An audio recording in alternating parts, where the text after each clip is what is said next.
Do you think that, because there's a lot of debate in the carnivore community about whether, nose to tail is essential, or can we just get by with, just eating muscle meat?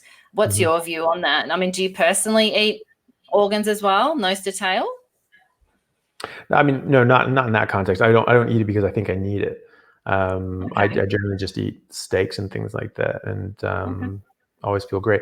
Yeah, I mean, you can. I mean, there's nothing wrong with it. There's certainly a lot of nutrients. No. Liver has a lot of great things in it.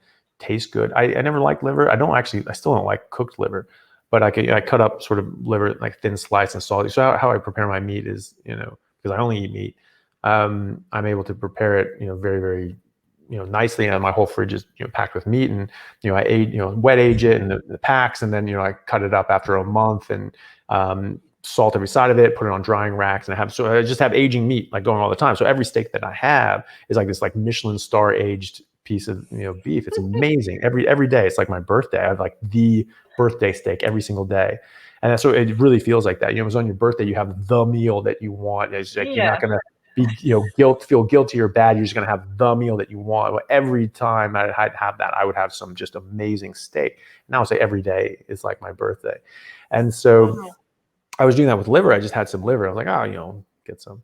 And I salted it. I was like, because all meat that I do that now, I at least salt it and leave it in the fridge overnight. It just changes everything. Salt goes through it. It dries out a bit. It is insane how good it is. And now things brown better too. That was probably one of the things that in England, I don't know if the meat's just more wet there because it's rained so much, but like it's just like it just wouldn't brown. But with these, you let it dry out a bit. It desiccates a little, dries out a bit. It browns amazingly. It has this amazing sort of crust and shell on it. And then, so I did that with liver and just sort of let it sit out. And I was just kind of looking at it, and just something was like, well, it kind of looks good. I'll just try some bite of it. It was raw. I was like, that is amazing. And I just started just like snacking on this stuff, and it was just great. And then, I cooked it, and it was just like, oh, that's kind of this liver again, And so I just ate the rest of it raw. It was so good. I don't think that you do. I don't think there's really any evidence for that either, and, going back to Stephenson, that was something that was challenged at the time too, 100 years ago. They asked him, like, "Oh, do you have to do this?" And he said, "No, actually, you don't. The Eskimos don't do that. They give the organ meat to their dogs, and they just eat the muscle meat and the fat themselves.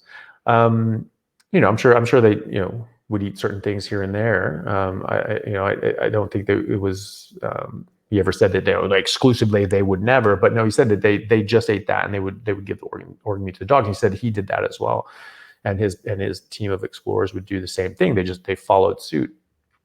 There's nothing wrong with it. Some organs have the buildup of different sorts of nutrients and so forth that you can get an abundance of. The classical one is like a polar bear's liver has so much vitamin A that it would kill you if you ate some of it.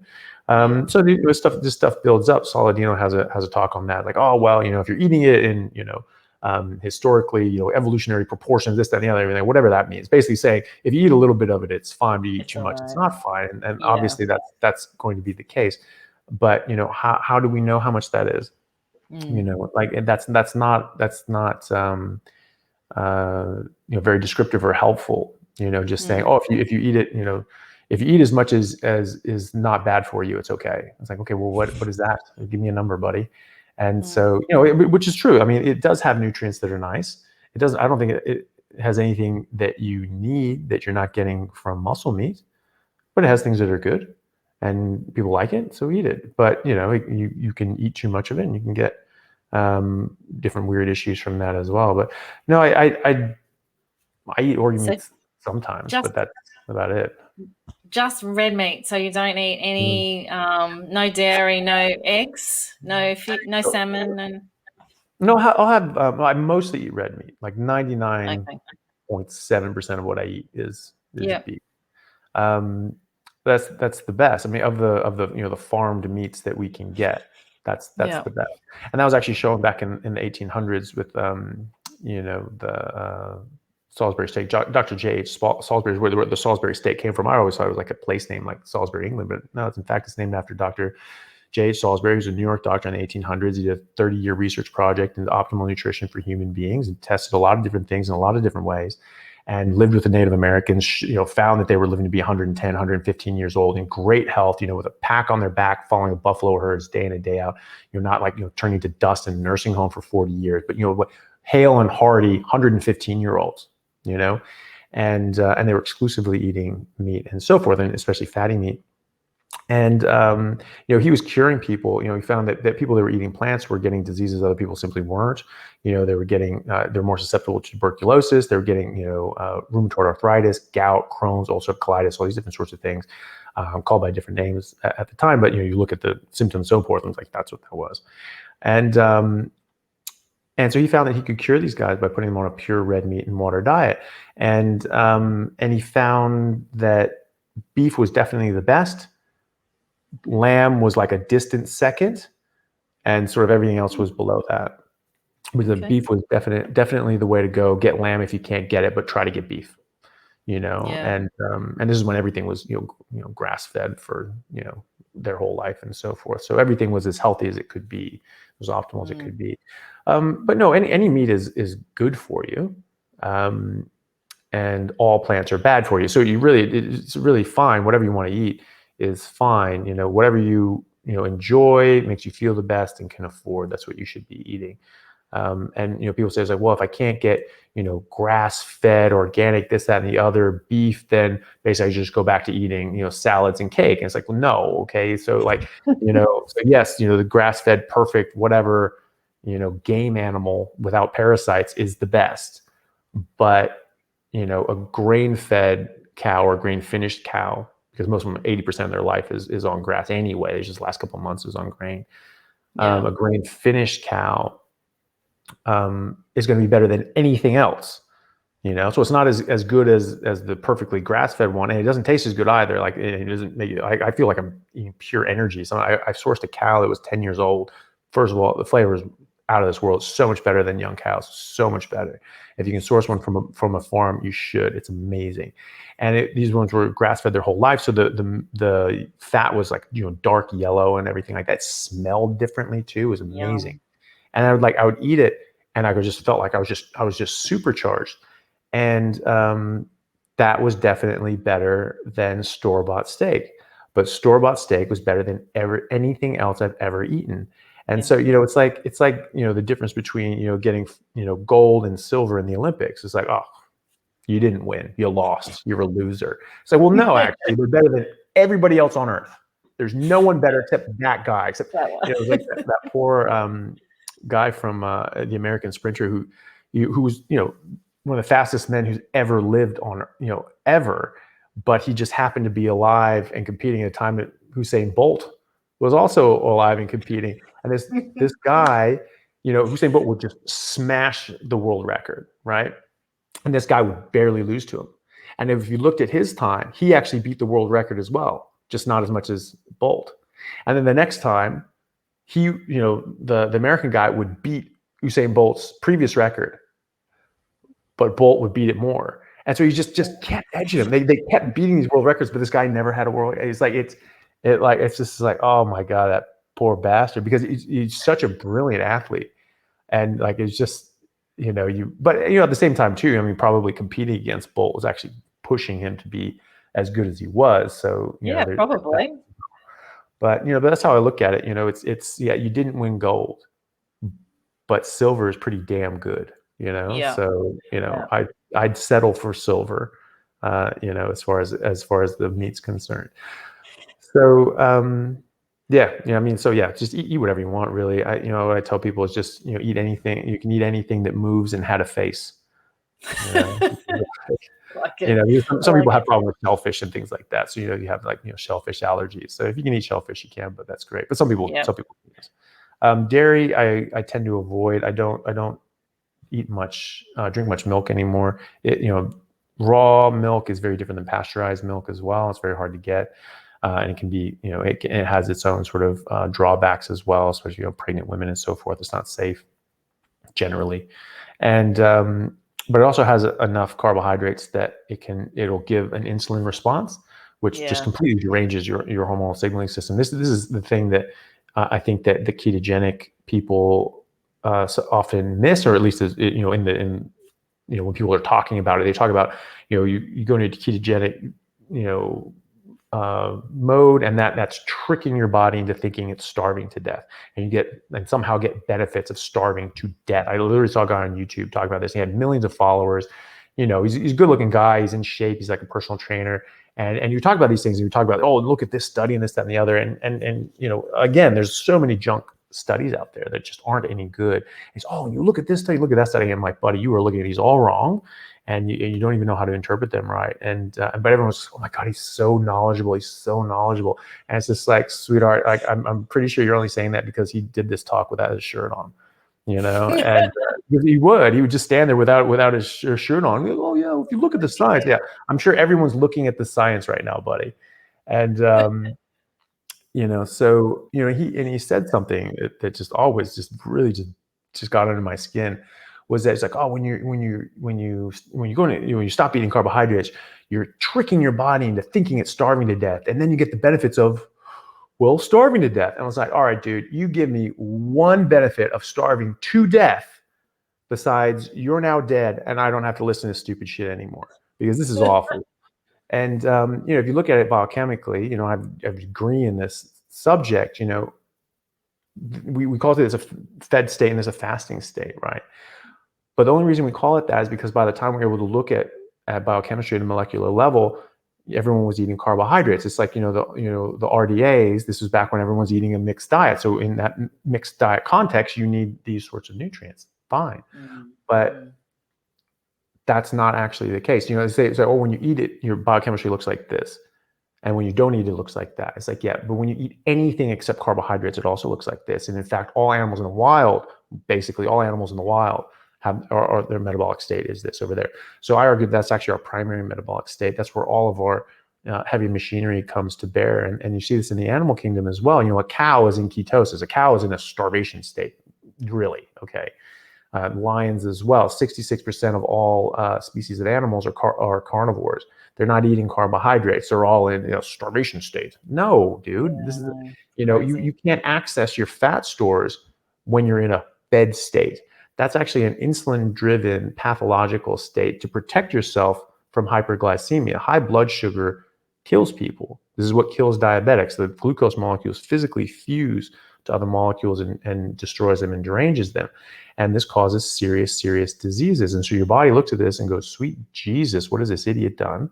And it slams up your insulin so that you can stuff down your blood sugar as quickly as possible. This is hazmat damage control. It's going as quick. You get your insulin way up there so that you can get this down quickly, because it is killing you. But because this is up so high, it has a longer half-life. It actually takes about 18 to 24 hours.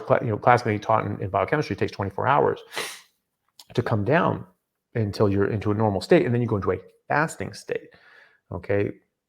Well, no, that's not a fasting state. It's just your body's protecting you, and it does something more insidious than that, which is insulin blocks a hormone called leptin, which is, people think of as our stretch receptors. This is why they said you'll eat a lot of fiber, because that'll stretch out your stomach and your duodenum, and that will send off leptin. Your brain will think, oh, I've got food, I'm good. The majority of it is actually produced by your fat cells, your adipose tissue, okay? And that goes up to your brain to tell your brain how much energy you have, right? It's like a running gas gauge in your car, right? And insulin blocks that. Fructose also blocks that, so it actually compounds it. And fructose also upregulates a hormone called ghrelin, which is when your stomach's empty, it sends off a signal saying, hey, we don't have anything in the pipeline either. And so that gets juxtaposed with leptin. So if you have, your ghrelin's up, but your leptin's way up, it's just like, yeah, it's fine. But if your leptin's blocked, showing that you have no leptin and your ghrelin's up because your stomach's empty, but also you're eating fructose because that upregulates ghrelin, then you're going to get this signal that you're like, ooh, this is bad. And your blood sugar is dropping because your insulin's up, and insulin forces energy into cells. It doesn't allow it to come out of cells. It blocks proteolysis. It blocks lipolysis. So all the energy in your fat cells is stuck there.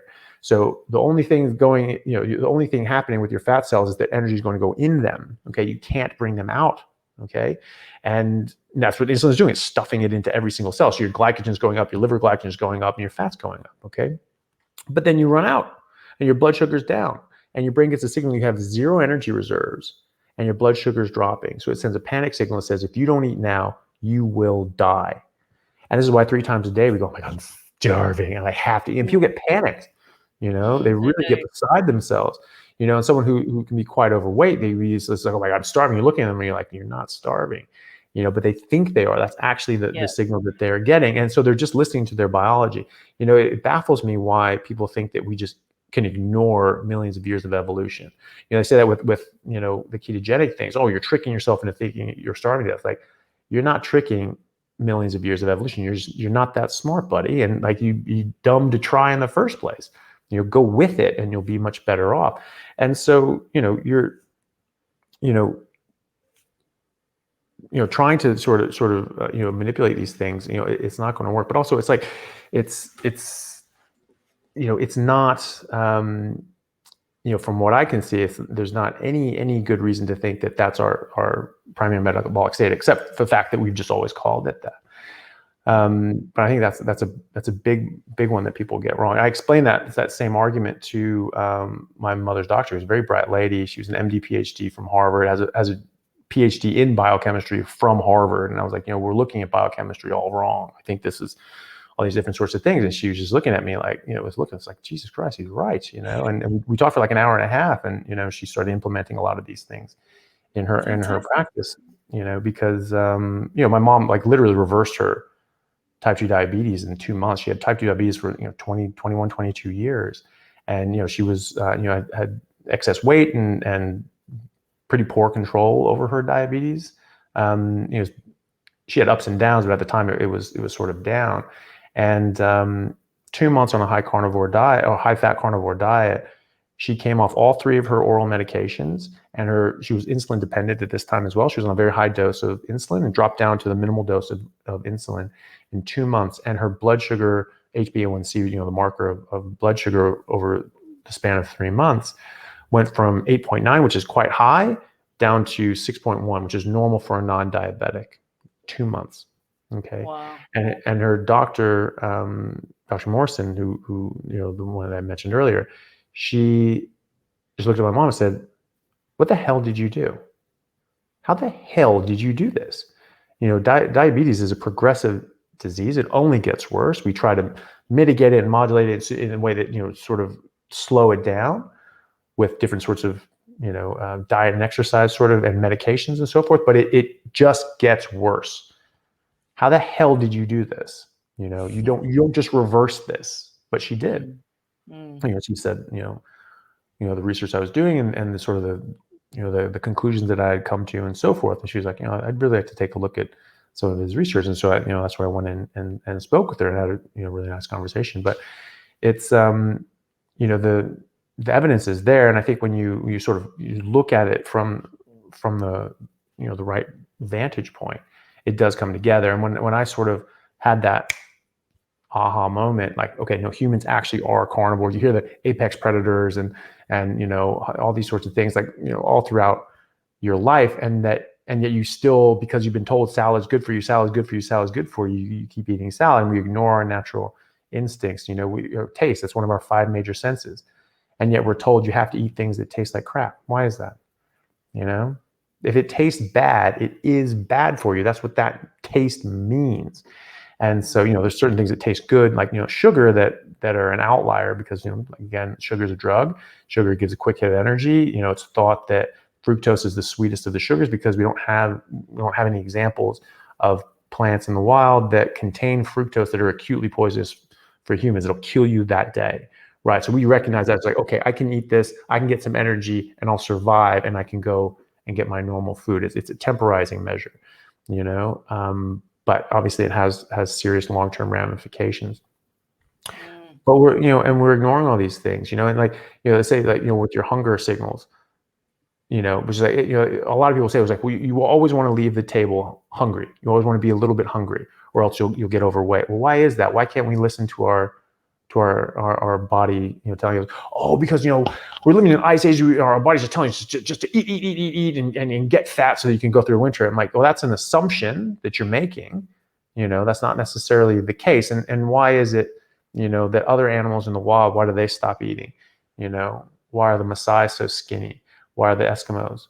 Why were the Aboriginals? I mean, these guys were ripped. You see like pictures of them back in the day. These guys were yoked. Yeah. And, they're not now. but the ones that still eat in a carnivore diet still are. And there was actually a study, someone down here sort of half figured it out, basically had a big cohort of very sick, native Australians. And he said that, you guys don't normally eat this stuff. You normally eat sort of animals you find in the bush. As long as you get you back on your traditional diet, see what happens. And it was reversing like all these very, very serious diseases. And I think that's a very good, piece of evidence to show, the causation here. That something that I've been asserting for the last few years is that, the so-called chronic diseases that we treat nowadays, which is basically everything, are not diseases per se, but they're actually toxicities and malnutrition. Okay, toxic buildup of species inappropriate diet and a lack of species-specific food, right? And so you can sort of fit almost anything into that. You have exposure, right? The diabetes, heart disease, even a lot of cancers, right? You have a genetic predisposition and an environmental trigger. We have seen that the cancer rates have tripled since the 1970s or so. So something's going on. Our genetics aren't changing. If you study population genetics, you'd know that that's not possible to change in that period of time to that extent. So something had to happen. This is exposure, and Dr. Lustig talks about that. He shows sort of a causation experiment that they had with kids that had metabolic disease and fatty liver and diabetic or pre-diabetic and so forth. And he just took them off fructose, still gave them crap, still gave them like kid food, and instead of giving like sugary stuff, gave them bready stuff, like pizza and bagels instead of candy and donuts or something like that. So he had the same calories, so they didn't change the number of calories, right? So these kids were probably still overeating and eating carbohydrates and still eating crap, but they just took out the fructose and replaced it with other things. And they made them eat enough so that they didn't lose weight. They didn't want them to lose weight, and they wanted them to have the same calories or even more calories to maintain their weight. And they're like, they'd have I weigh a little bit less. Okay, eat more today, right? But they just didn't have the sugar. In 10 days, they like reversed a lot of their metabolic syndrome diseases, and and the fatty liver they had on imaging, on scans and so forth, went away. 10 days, and so this again, shows causation. Actually meets the definition of causation that study did of fructose causing metabolic syndrome. And you already knew that really from the biochemical sort of chemistry work that from UCSF, but this is another firm piece in that fructose itself causes these diseases, right? So that causes that. Then you have different vegetables and so forth that cause inflammation. Carbohydrates, derange your cellular metabolism as well as your whole body's metabolism and energy production and storage, to the point that it affects your mitochondria. You end up having about 4 times less mitochondria when you eat carbohydrates as you do if you're not eating any carbohydrates, and your mitochondria work better, more efficiently and effectively when you're not eating carbohydrates. So you have 4 times as many and they're more effective and they work a lot better. Okay, so you have a lot more energy. Your cells have a lot more energy. And there's actually been a lot of work done in cancer showing basically it's like the metabolic model of tumor neogenesis is that it's actually this derangement of the mitochondrial respiration that's actually precipitating these genetic alterations and then having things act as cancer. There was Dr. Thomas Seyfried, who's a really bright guy over in Boston, I believe. He's done a lot of work in this, and there's been other groups as well, but he's actually gone in and looking at cancer cells specifically. And because these things aren't monoclonal, we think of these things as just you have these genetic changes and then they just make a lot of themselves. That's not exactly true. There are cells like that. But some of the cells have normal DNA, but they're still behaving as a cancer. Okay, and so he said, okay, well, what's going on here? And he took like the nucleus out, which is where all the DNA is, out of the cancer cells with all the ones that had the genetic changes, the cancer changes, and he put that into normal cells with everything else being normal, but it had cancer genetics genes in it, didn't behave as cancer. Okay, then he took the mitochondria out of the cancer cells and put those into cells that had normal DNA. They did behave as cancer. Okay, so that's showing that there's something else going on here than strictly genetics. And we also know from different studies that eating carbohydrates significantly changes how your cells process energy and how your mitochondria work and the number that they have. So Seafried has shown quite a lot of different studies showing that treating cancer with a sort of a ketogenic diet, restricting carbohydrates and so forth, and also giving medications to cut off like glutamine as well, because these are two things that feed cancers, and so you want to get rid of the food source for cancers. And so so we're having more and more data come out with this, and so especially the cancer thing it's quite nice to see, because that's just such a nasty thing. Oh, absolutely. Absolutely. You're amazing. What an amazing amount of information. I'm going to have to go because that's okay. Waiting to come to bed. That's all right. But I would love to talk to you again if you've got time sometime down the track. Certainly before. I don't know how long you'll be in Oz, but would love to chat. What an amazing amount of information you've shared, and I think there'll be a lot of people listening that are going to be very, very amazed at what you've said and very curious. And thank you so much for sharing all of that. And if you're happy to come back again, there's so many other topics. I had so many questions here. Some of it you answered, which was great. I mean, it's just fascinating. Obviously, you're so interested in it and driven to learn, and I wish more doctors were like you. So. Well, I certainly enjoyed talking to you, and I appreciate you having me on. And I would love to come on again. That'd be great. And I think more and more doctors are coming onto this. The doctors I work with, quite a lot of them have sort of gone in that direction. A few of them have gone full carnivore, and they all tell me like, "Oh, this is amazing." One of them was actually like vegan, and he's just like, "You just changed everything. My brain works so much better now." And he's just like, he's like going to the gym now. He's like ripped. He used to be like quite slender, sort of skinny Indian dude. And now he's just jacked. And it's like that's great. Good for you, buddy. And, great. That's awesome. Well, thanks so much, and I look forward to chatting to you again soon. Yeah, not a problem. Thank you for having me.